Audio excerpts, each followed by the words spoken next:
이 색깔 중에서 제일 반응이 좋았던 것 같아요. 봄이 됐습니다. 여러분, 봄꽃 무엇 좋아하시나요?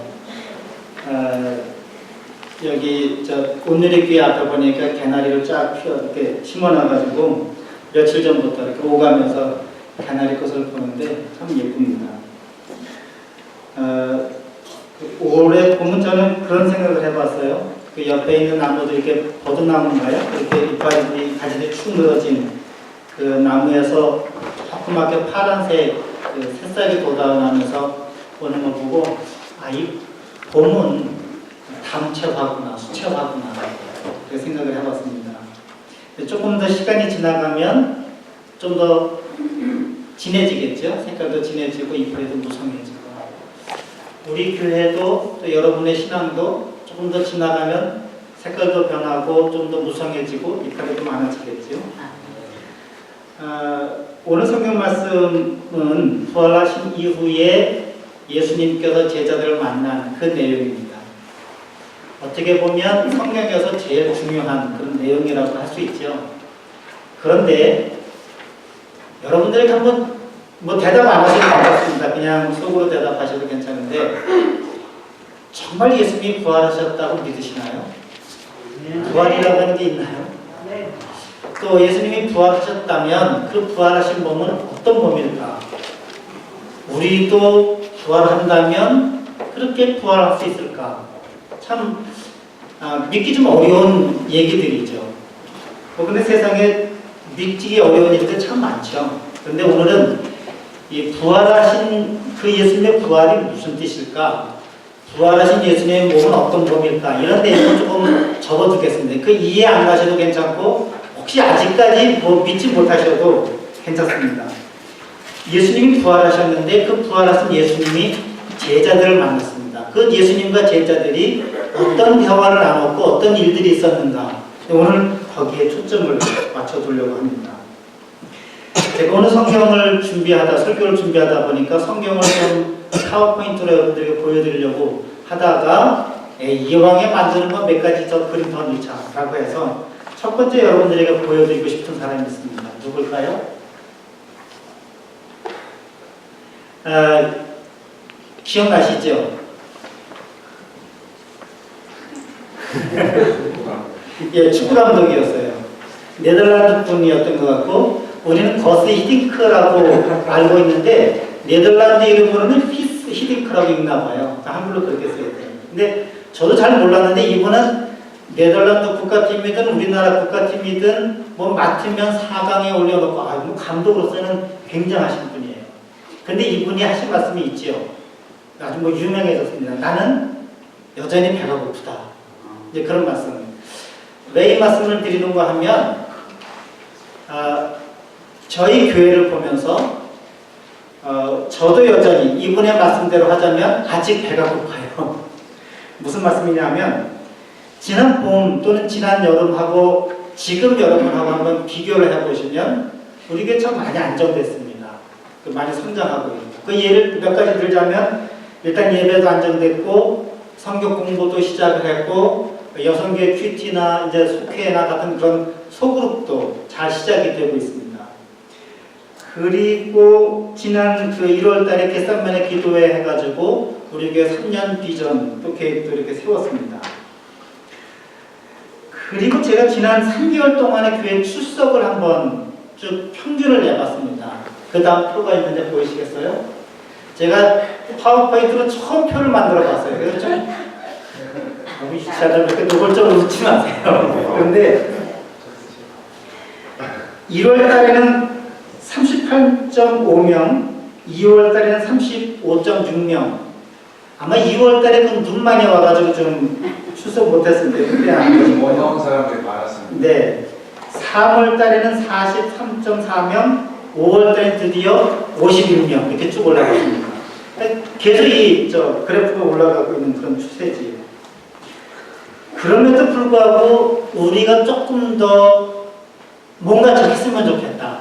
성장했으면 좋겠고 많아졌으면 좋겠고 좀 풍만했으면 좋겠다 하는 그런 말씀입니다. 그래서 예를 들자면 저는 그것을 우리나라 속담으로 이렇게 표현해봤습니다. 그 다음 사진 보여줄래요? 구슬이 서말이라도 그 다음에 꿰어야 보배다. 예를 들자면 여러분 한 분 한 분을 다 뭐 그룹이든지 다 보면 보배 같아요. 구슬 같아요. 그런데 이 구슬이 제대로 아름다운 그 모습을 또 제대로 역할을 하려면 이 꿰어야 보배가 되는 거죠. 한 사람 한 사람이 다 아름답고 예쁘고 능력이 다 좋고 좋은데 조금 더 성숙했으면 좋겠고 조금 더 교회로 이 힘이 모아졌으면 좋겠고 조금 더 구심점을 잡고 나갔으면 좋겠다 하는 그런 말씀입니다. 그런 면에서 여전히 아직은 좀 배가 고프다 하는 말씀을 여러분들에게 드리는 겁니다. 저는 그래서 오늘 세 가지, 오늘 성경 말씀에서 세 가지로 찾았는데, 하나는 우리가 조금 더 목적 지향적인 그런 공동체가 되자. 목적 의식을 갖고 작은 일을 하든 큰 일을 하든, 뭐 유학 온 사람들은 유학원 목적을 잊어버리지 말아야죠. 또 사업을 하는 사람은 사업의 목적을 잊어버리지 말아야 되죠. 그런 것처럼 신앙생활을 하는데 목적 의식적으로 목적 지향적인 사람이 되어서 신앙생활을 하자 하는 것 하나하고, 두 번째는 생명을 나눠주는, 삶을 나눠주는, 사람들을 살리는 그런 교회, 그런 사람이 되자. 그런 일에 한 걸음 더 나가자. 세 번째는 신실한, 특별히 말에 있어서 신실한 사람이 되자 하는 그런 말씀을 드리려고 합니다. 그 성경책을 다시 여러분이 도표를 보시면 되겠습니다. 제가 그 성경을 준비하다가 어떻게 하면 좀 이해하는 데 도움이 될까 해서 이렇게 표를 만들었는데, 오늘은 저희는 20장 19절부터 31절까지만 읽었습니다. 그런데 그 20장 30절과 31절을 가운데로 두고 성경을 반 딱 접으면 19장부터 29절까지, 그리고 21장 1절부터 뭐 한 19절이나 25절까지 어느 정도까지 하든지 이것이 반이 딱 접힐 수 있습니다. 30절, 31절을 가운데로 두고 20장과 21절이 접힌다는 내용이죠. 그 내용을 보시면 첫 번째를 A라고 하고 저 오른쪽 21절을 A-라고 보자면 내용이 똑같습니다. 19절부터 23절까지 여기는 예수님께서 제자들에게 나타나셔서 사명을 주는 내용이에요. 포인트가, 핵심적인 내용이 사명을 주는 내용입니다. 21장 15절부터 20절까지 보면 그 베드로에게 예수님이 묻죠. 넌 나를 사랑하느냐? 예, 사랑합니다. 사랑하느냐? 예, 사랑합니다. 사랑하느냐? 주님이 더 많이 아시지 않습니까? 그럴 때 예수님이 제자들, 그 베드로에게 주시는 말씀이 내 양을 먹이라, 내 양을 쳐라. 앞에 20장에서는 제자들 모두에게 주신 말씀, 그 제자들 모두라고 하는 것과 21장에서는 베드로 한 사람에게 준 것이 좀 차이가 있지만 두 가지 내용은 사명을 줬다고 하는 점에서는 똑같습니다. 그 다음 페이지 보실까요? 20장 24절부터 29절까지의 내용이죠.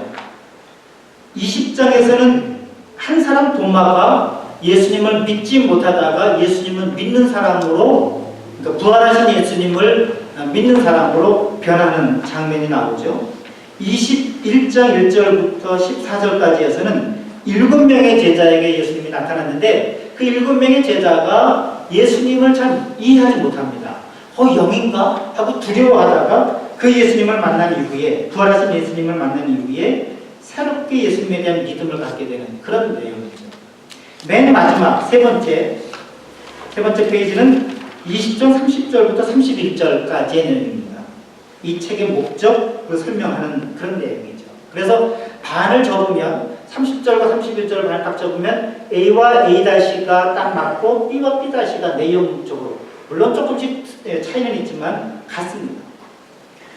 물론 저는 오늘은 그 20장 19절부터 31절까지 있는 내용으로 이제 설교를 준비했는데 뭐 같은 내용 서로 비교하면서 들을 수 있습니다.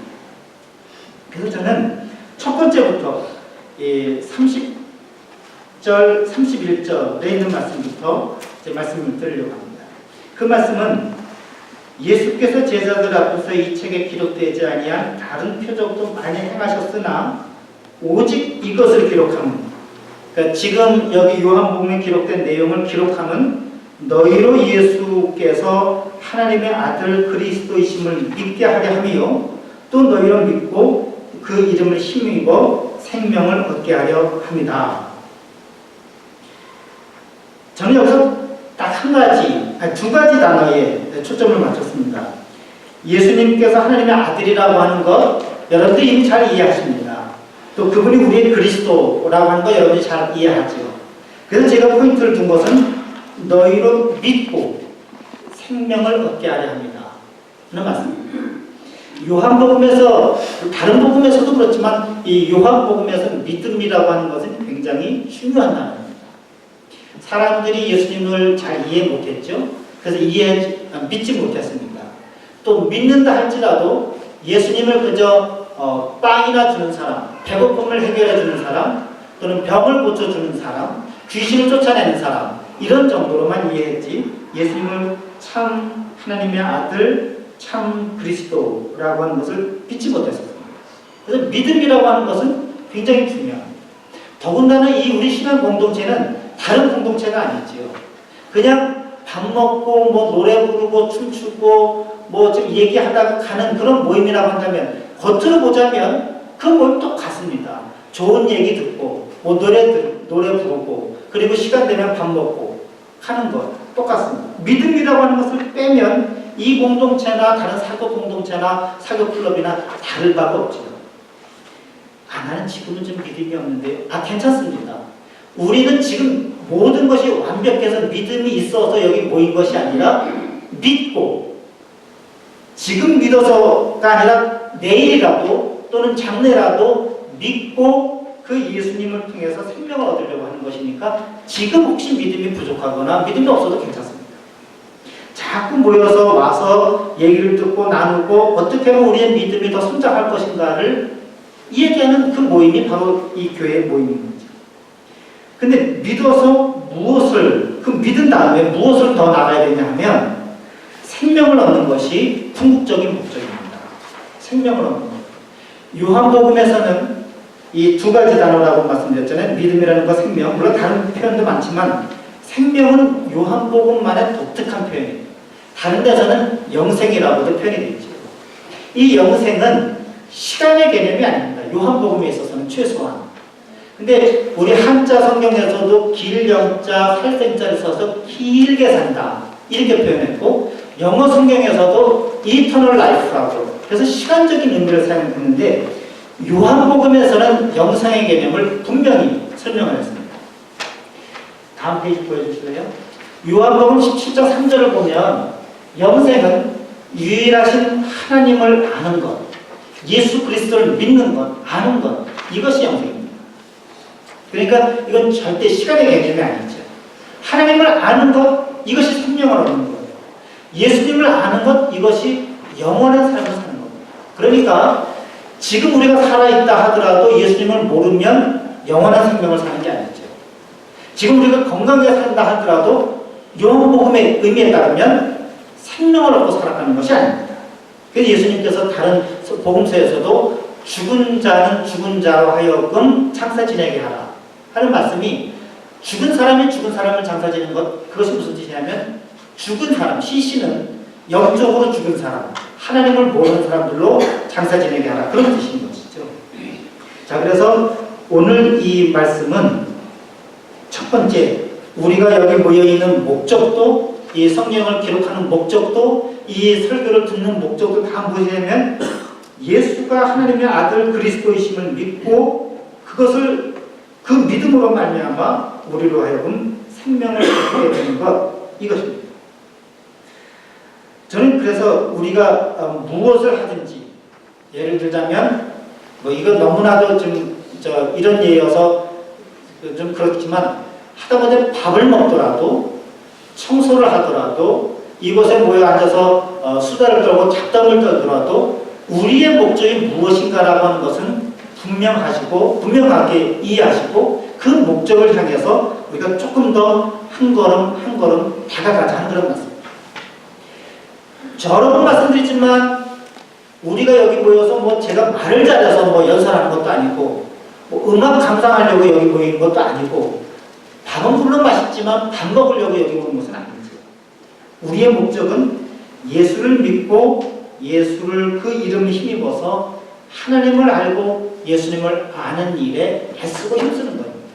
그러니까 이제까지 여러분들이 잘 해오셨지만 조금 더 그 일에 여러분들이 한 걸음 더 가까이 가셨으면 좋겠어요. 물론 하나님을 아는 일은 성경을 공부하는 일이 가장 좋습니다. 그래서 우리는 성경이 우리의 신앙의 모든 표준이 된다고 그렇게 고백합니다. 왜냐하면 성경은 하나님께서 사람들을 통해서 하셨던 일들을 기록해 놓았고 예수님께서 어떻게 사셨는지를 기록해 놓은 책이기 때문에 그렇습니다. 그런데 조금 더 나가서 보자면 하나님을 알고 예수님을 이해하는 것이 성경 말씀을 통해서만은 아닙니다. 아름다운 자연을 보면서도 또는 사람을 보면서도 우리의 인류의 역사를 보면서도 하나님께서 역사하시고 활동하시는 것을 알 수 있기 때문에 그렇습니다. 왜? 하나님은 모든 사람을 통해서 모든 자연의 주인이 되시고 모든 생명의 주인이 되시고 모든 일들을 모든 것을 통해서 역사하시기 때문에 그렇습니다. 어저께 혹시 제가 산책하고 오다가 뉴연 넘어가는 해를 바라봤는데 어저께 혹시 석양을 보신 분, 해 넘어가고 보신 분 계세요?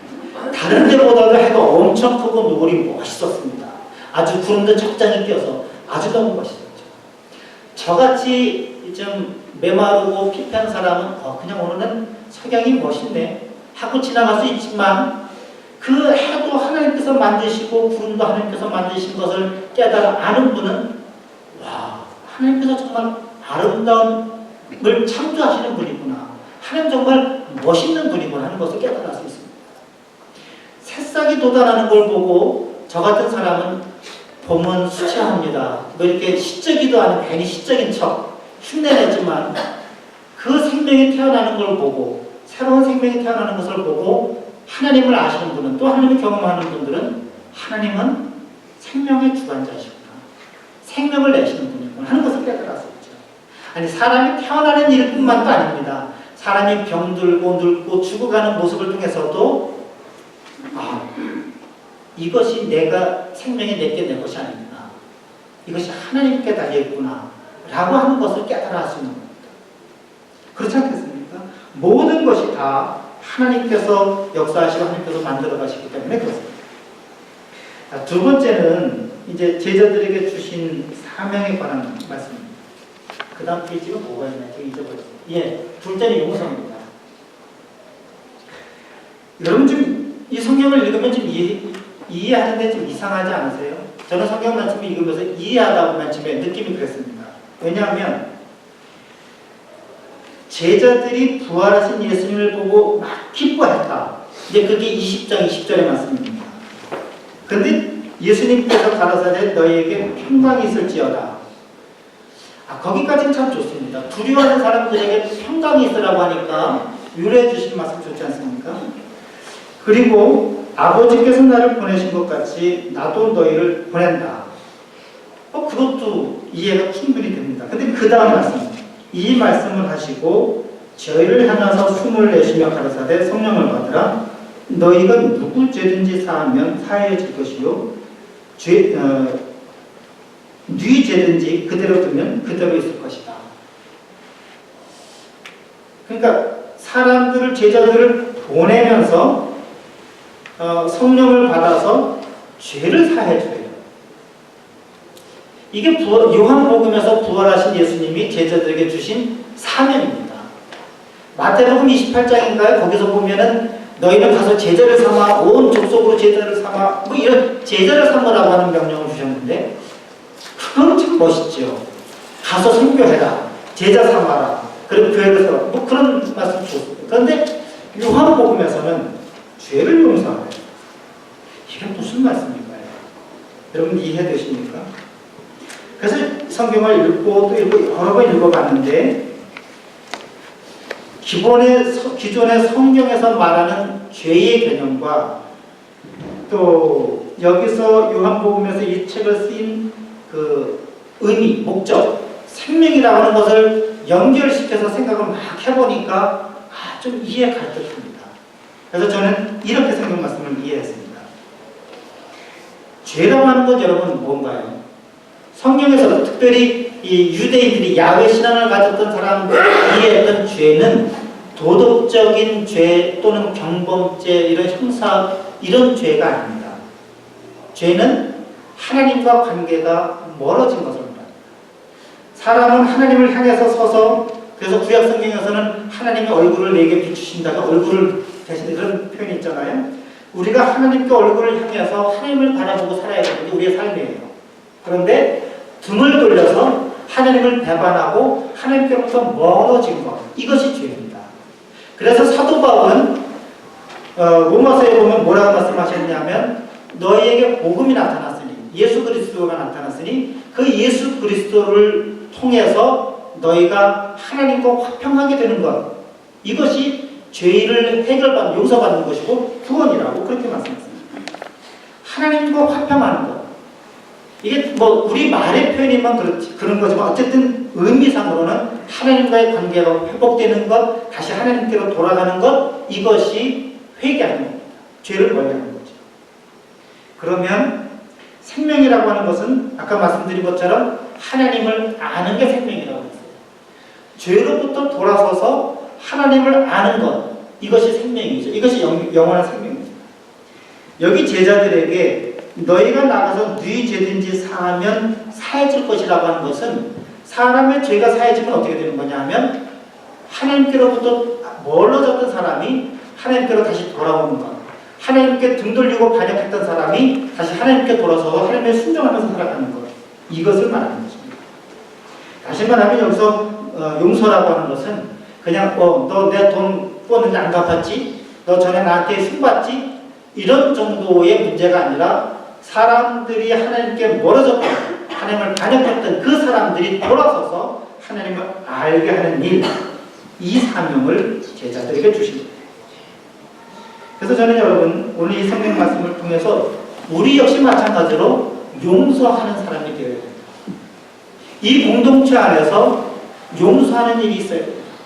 나 때문에, 내가 저 사람을 용서하지 못해서 저 사람이 나 때문에 하나님과 거리가 멀어진다면, 죄를 짓게 된다면, 그래서 구원받지 못하게 된다면, 우리 교회 때문에 세상 사람들이 하나님을 알아야 되고 구원받아야 되는데 우리 교회 때문에 사람들이 세상에서 구원받지 못한다면, 이 같은 비극은 아무 소리가 없어요.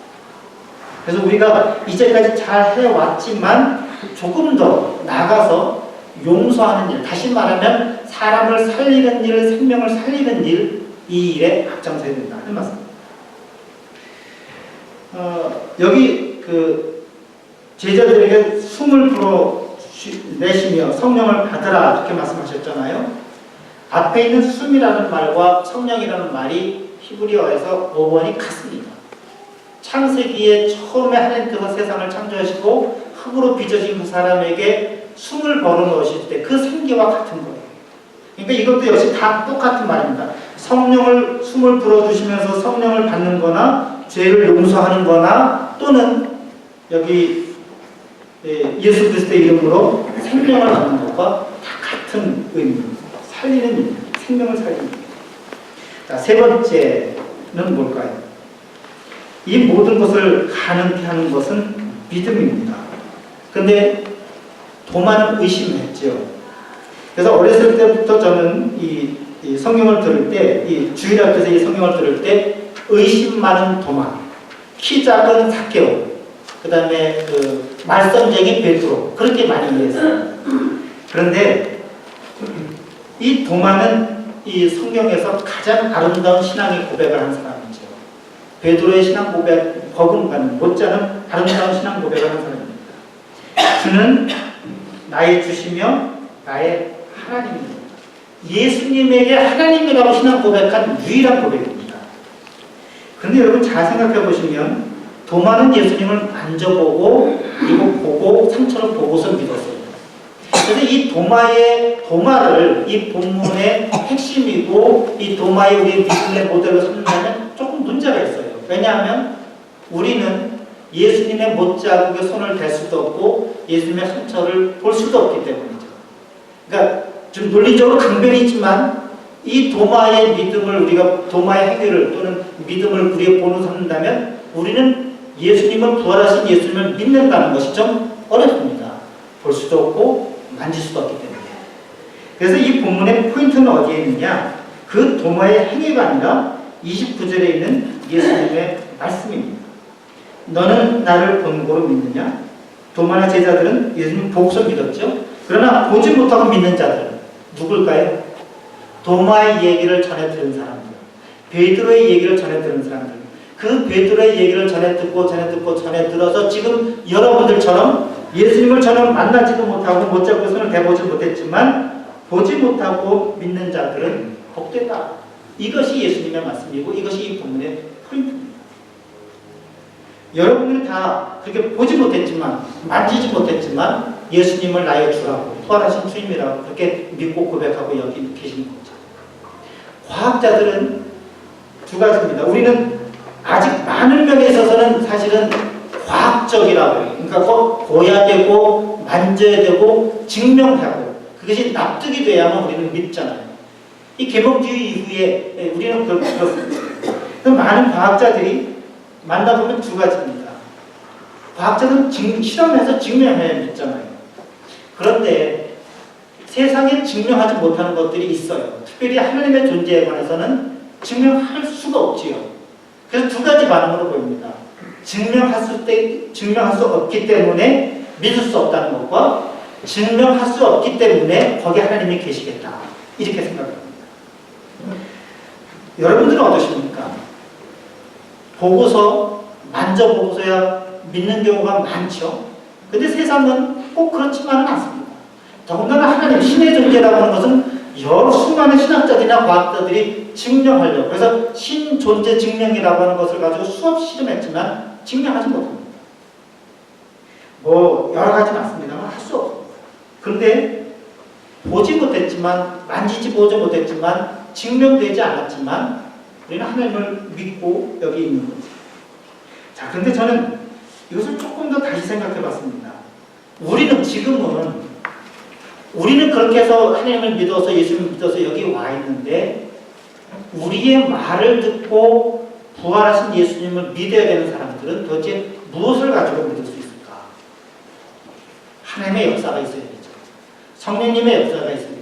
그러나 그 믿음의 시작이라는 것은 다른 것이 아니라 우리의 말, 우리의 증언, 우리의 전도를 통해서 시작되는 것 아니겠습니까? 그렇기 때문에 우리 말이 중요하고 그렇기 때문에 여러분들에게 말에 있어서 신실한 사람이 되자는 말씀을 드립니다. 교회 오면 우리가 사람 보고 교회 오나요? 이제 누가 싸웠을 때 또는 목사가 마음에 안 들었을 때 얄밉게 보였을 때 우리가 목사 때문에 교회 오나요? 하나님 보고 교회 오는 거지요? 맞습니다. 그게 신앙의 아주 높은 경지는 맞지요. 사람이 마음에 안 들어도 교회 건물이 마음에 안 들어도 음식 맛이 없어도 하나님께 예배 드리는 것이 목적이죠. 그러나 처음에 사람들이 교회 올 때 어떻게 옵니까? 하나님을 알지도 못하는 사람, 예수님을 믿지도 못하는 사람들이 어떻게 교회에 오나요? 다 사람을 통해서 옵니다.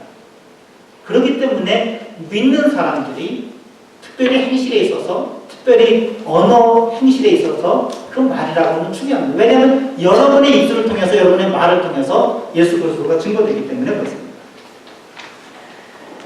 자, 저는 이렇게 성경 말씀을 이해하고 나서 여러분들에게 말씀드린 것처럼 세 가지. 그래서 목적 의식적인 사람, 생명을 살리는 사람, 신실한 사람이 되자고 말씀드렸는데 조금씩만, 한 걸음씩만 더 들어가 봤으면 좋겠습니다. 첫째는 목적지향적인 사람이 되자고 말씀드렸는데 우리가 이 일에 목적지향적인 사람이 되는데 또는 조금 더 이 교회 구심력을 갖고 이 교회를 이끌어가자고 하는데 그 중심이 누가 되어야 될까요? 목사가 되어야 될까요? 임원 회장이 되어야 될까요? 나이 많으신 어른이 되어야 될까요? 아니면 어린 사람이 되어야 될까요? 아닙니다. 우리 모두가 다 되어야 됩니다. 근데 그 중심은 말씀드린 것처럼 하나님과 예수님이 되어야 됩니다. 사람의 중심이 되다 보니까 그게 바울파, 아볼로파, 게바파, 예수파 이렇게 파벌이 생기고 교회 안에서 분열이 생기는 겁니다. 그렇다고 해서 교회 안에서 나는 누구와 더 친하고 너는 누구와 더 친하고 그거 자체가 없을 수는 없는 거죠. 사람은 아주 본능적인 것 같아요. 나하고 케미컬이 맞는 사람이 없잖아요. 있지 않습니까? 근데 이런 다른 것 속에서 일치를 가질 수 있는 것은 뭐냐면 하나의 목적, 하나의 중심을 가질 때입니다. 나와 생각이 다르고 습관이 다르고 취미가 다를지라도 우리가 예수님, 하나님 이것을 중심에 놓으면 우리가 조금 더 이 원에 있는 사람들이 하나의 중심을 향해서 다가갈 수 있다고 하는 겁니다. 그래서 여러분 한 걸음만 더 부활하신 예수님을 중심으로 해서 생명을 살리고 믿음을 살리고 이끌어가는 일에 한 걸음씩만 더 내가 중심이 아니라 내가 하는 일이 중심이 아니라 하나님을 예수님을 중심으로 한 걸음씩만 더 갔으면 좋겠습니다. 두 번째는 용서라고 하는 것을 소극적으로 생각하면 누구의 잘못을 그냥 꾸짖거나 착하지 않고 덮어주는 것을 용서라고 말합니다. 그런데 이 용서라고 하는 것을 조금 더 적극적으로 말하면 적극적인 용서는 화평이에요. 평화나 평강이나 화평이나 다 비슷비슷한 말이지만 화평이라는 것은 평화를 만드는 거죠. 그러니까 그냥 나한테 잘못한 사람을 용서하는 것에서 그쳐서 아니라 피스메이커가 돼요. 그러니까 여러분들이 모두가 다 서로가 조금 다 해서 남은 사람들의 잘못을 덮어주는 정도만이 아니라 평화를 이루도록 우리 교회 안에서부터 먼저 평화를 이루도록 그래서 더 나아가서 우리와 하나님과 화해되고 다른 사람들도 하나님과 화해할 수 있도록 이것이 사람을 살리는 첫 번째 길입니다. 마지막으로 여러분들에게 드리고 싶은 말씀은 영생을 살리는 일, 생명을 살리는 일 이게 조금 더 나갔으면 좋겠습니다. 교회에 다니는 여러분들이 이미 이 교회에 발들여 놓은 여러분들이 하나님을 더 알아가는 것, 생명을 더 찾아가는 것 중요하죠. 그러나 교회 밖에 있는 사람들 전혀 하나님을 알지 못하고 예수님을 알지 못하던 그 사람이 다 이 교회에 와서 또는 여러분들이 입술을 통해서 멋있게 말하자면 우리 교회 다 오지 않아도 좋습니다. 그러나 담임 목사로서는 더 많은 사람들이 우리 교회 왔으면 좋겠죠. 그러나 어느 곳 어느 현장에서라도 여러분들이 그들에게 하나님을 전하고 예수 그리스도를 전해서 새로운 삶, 영생의 삶, 생명을 사는 일을 해나갔으면 좋겠습니다. 이런 일에 조금 더 힘써가고 애써시면 우리 교회도 부흥되고 하나님을 알지 못하고 보지도 못하고 느껴보지도 못했던 사람들에게 하나님과 예수님을 증거할 수 있는 일들이 더욱 진작될 수 있기를 원합니다. 뿐만 아니라 하나님 용서하는 일을 화평케 하는 일들을 통해서 사람을 살리는 일, 영생을 얻게 하는 일들이 우리 교회 안에서 우리 교회 주변에서 아주 풍성하게 이루어질 수 있도록 은혜 내려주시옵소서. 하나님 이런 일들이 남이 해주는 일이 아니라 내가 해야 되는 일임을 주님께서 우리에게 주신 사명임을 깨닫게 하시니 감사합니다. 사명 감당할 수 있도록 성령님께서 함께 해옵소서. 예수 그리스도의 이름으로 기도드립니다.